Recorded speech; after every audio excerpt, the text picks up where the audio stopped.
When it comes to complying with requirement 8.1 in the PCI data security standard, you have to put a lot of attention into your IAM hygiene within your AWS environment. The accounts that you've created, the accounts that you remove, the password parameters that you've implemented for the users within your IAM environment. This is what an auditor will really inspect as they're trying to determine if you're complying with 8.1. So let's talk about a few things that we're going to walk through with this. First of all, only enabling specific user IDs. You can't have generic IDs, you can't have people who are sharing IDs, and we do see this a lot. There tend to be a lot of administrative accounts that are shared by multiple people, and you can't do that. You have to have each ID assigned to an individual so that there's accountability for what is done when someone is using that ID.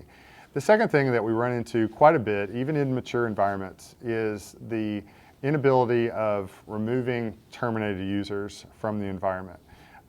Most people's policies will state that they will immediately revoke access to a terminated user. But having a very defined process so that you do get those accounts out of there, or at least disabled when an employee is terminated or has left the company, is a very, very important step for complying with requirement 8.1, because these are the accounts that will be compared against your employee roles to determine if you have any accounts in there for people who are no longer with your organization. And then finally, the password parameters are very important for complying with 8.1. You have to have a limit on the number of login attempts that can occur. It can't be more than 6 login attempts before the account locks.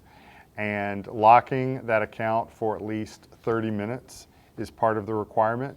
And actually for these capabilities, you're going to have to look beyond the IAM parameters that are available to you. You'll have to bring in some other capabilities from third-party resources in order to comply with these particular requirements. Also, when an account is idle for more than 15 minutes, you have to terminate the session and the user would have to log back in again.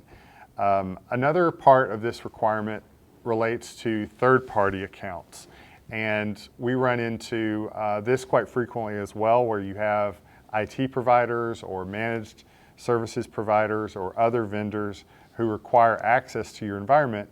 But we'll go in and we'll see that they haven't accessed the environment in a period of time. And 8.1 specifies that you only enable these accounts when it's necessary for the vendor to do their job or perform their services. So having a process for you to manage that, if you had a vendor, for example, who is doing that once a month for you, having a process where you go in and enable that account once a month and have rules around when it is enabled and available for them to utilize it. And then finally, you have to have a process to evaluate any unused accounts. I was just looking in an AWS environment yesterday, and there was an administrative account that had not been used in over 2,200 days. And that's an example of an account that once it passes a 90-day threshold, you should disable or remove that account due to inactivity. So these are some of the requirements that you'll find in 8.1. Please reach out to us and talk to us about any struggles that you're having, because some of these things can be tricky, and we'd be happy to help you evaluate that and figure out the best way for your organization to comply with 8.1.